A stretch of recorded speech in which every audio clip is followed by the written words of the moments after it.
Parem de usar a projeção de Mercator. Essa foi uma campanha lançada agora no último dia 18 de agosto sobre principalmente os estados africanos que não querem mais utilizar essa projeção. Fala pessoal, bem-vindos ao nosso canal, eu sou o professor João.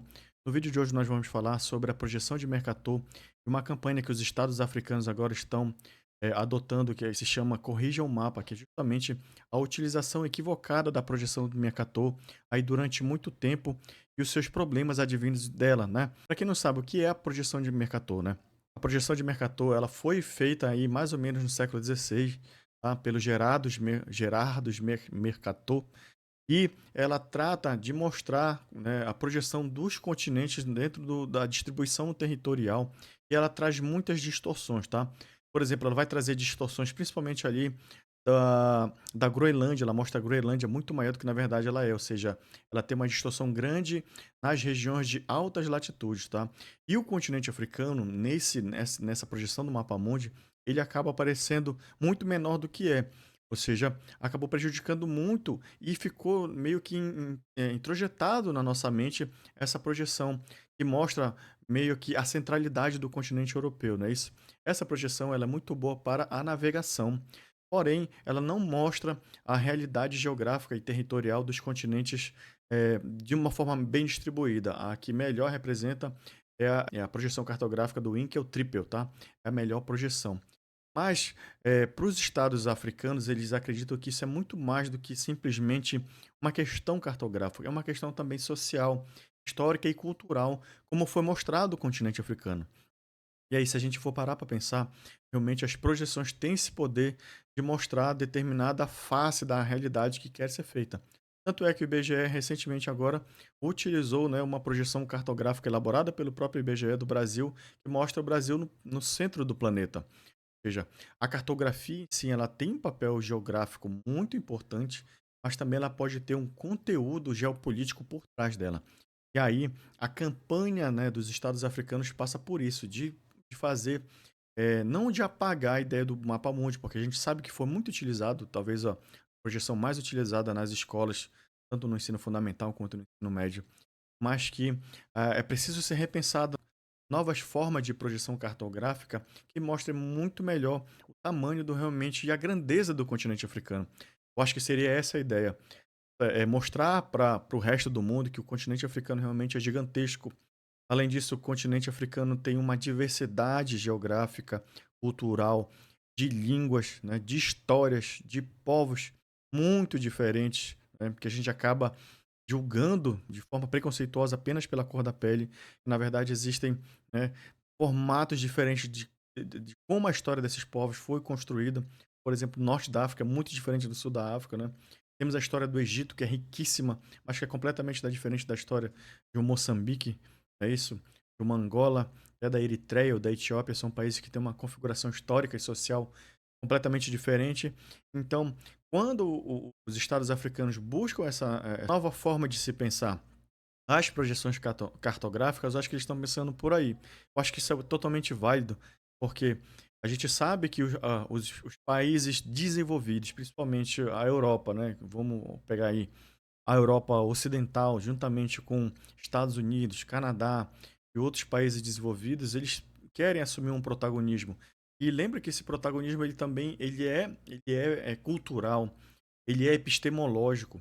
Lembrando que existem sociedades, culturas que foram apagadas, silenciadas, como o Boaventura de Souza Santos falava, que era a questão do epistemicídio, né? Esse apagamento de línguas, de culturas, de povos que foram feitas durante o processo de colonização. Então, trazer à vista novos processos de projeção cartográfica, ele vai muito além do que apenas representar um continente territorialmente, mas eu acho que mostrar as outras faces desse continente. Eu achei muito interessante. Eu acredito que a Associação de Estados Africanos deva levar essa mensagem mais para frente. E é claro que a gente tem que se aproveitar e não rechaçar um movimento desse, mas acho que apoiar. Nós, como países latino-americanos, acho que nós temos um papel preponderante também. Temos culturas que foram silenciadas, não é? Como a própria cultura tupi-guarani. Quem sabe se a gente não tivesse sido colonizado de forma tão brutal, a língua tupi-guarani hoje seria muito falada, né? Talvez seria a língua mais falada dentro do território, apesar da língua portuguesa. Ou seja, as comunidades indígenas tradicionais no Brasil sofreram esse epistemicídio, esse apagamento, esse silenciamento de línguas e culturas e tradições e costumes ao longo de séculos. Eu acho que talvez, se a gente olhasse com mais carinho, teria o momento da gente trazer essa discussão também para dentro da nossa realidade, abraçar, quem sabe, uma nova cartografia, abraçar a tradição das comunidades indígenas que ainda estão aí, que ainda persistem, né, que ainda persistem aí, juntamente com outras culturas que a gente sabe que a gente tem um país extremamente sincrético, não é? Eu acho que é uma coisa muito interessante. E aí uma outra notícia que saiu que é bastante interessante, que é sobre a questão da agricultura da soja nos Estados Unidos, tá? Agricultores aí fizeram um pedido desesperado por Donald Trump para ele terminar, né, ou pelo menos cessar em determinado momento o tarifaço contra o Brasil e também contra outros países como a China. Por quê? Porque nesse mês aí, a China não fez a encomenda de sequer uma saca de soja dos Estados Unidos. Ou seja, os Estados Unidos competem com o Brasil na exportação de soja. Tanto os Estados Unidos quanto o Brasil, eles exportam soja, tá, para a China. E como nessa guerra tarifária, o que foi que aconteceu? A China acabou taxando em 20% ali a soja que vem dos Estados Unidos. Ou seja, ao invés de comprar a soja dos Estados Unidos, ela vai comprar uma soja do Brasil que sai mais barata. É isso? Então, dentro desse contexto, a soja brasileira ficou mais competitiva, né? Lembrando que também Brasil e China fazem parte de um bloco, né, em conjunto, que é os BRICS, ou seja, o que é também uma tentativa de fortalecimento dessas relações comerciais e diplomáticas entre os países.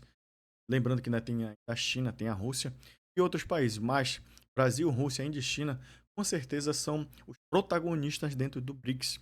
E o tarifaço do Trump ele está tendo várias consequências dentro da economia americana, principalmente aí a carne e o café brasileiros estão sendo taxados e isso aumenta o valor dessa mercadoria, ou seja, aumenta o processo inflacionário desses produtos dentro do mercado estadunidense. Mas é claro que também tem alguns problemas, como é o caso do aço e o alumínio brasileiro que são exportados para os Estados Unidos e acaba ficando mais caro. E aí as empresas brasileiras acabam sendo afetadas, né? Algumas empresas ali, por exemplo, no interior de São Paulo, né? E aí tem também essa relação dos dois lados. Na verdade, é uma relação de perde-perde. Ou seja, o Donald Trump tem essas atitudes completamente assim descabidas, impensadas dentro desse processo geopolítico, né? E une-se aí a outros fatores também que eu acho que nem vale a pena comentar aqui, mas que acabam por atingir, de certa forma, de forma negativa, tanto os Estados Unidos quanto o Brasil. Acho que é preciso se repensar isso aí. E o Brasil, como consequência disso, está abrindo novos mercados, inclusive vai começar a exportar café para o Vietnã e começou a exportar carne também para o México. Ou seja, o Brasil está abrindo novos leques de opções, mas esse é um processo lento e demorado que precisa ser pensado, analisado e construído ao longo do tempo, e não apenas por uma imposição de um tarifaço de um presidente dos Estados Unidos, beleza? Então, se você gosta desse tipo de conteúdo aí, se você gostou do nosso vídeo, se inscreve no nosso canal, curte, comenta e compartilha com pessoas que gostam de conteúdo sobre geografia, geopolítica, atualidades, economia e política, para que ele chegue aqui até o nosso canal e a gente possa estar trazendo conteúdo novo sempre para vocês todos os dias, tá bom? Um abraço e até a próxima.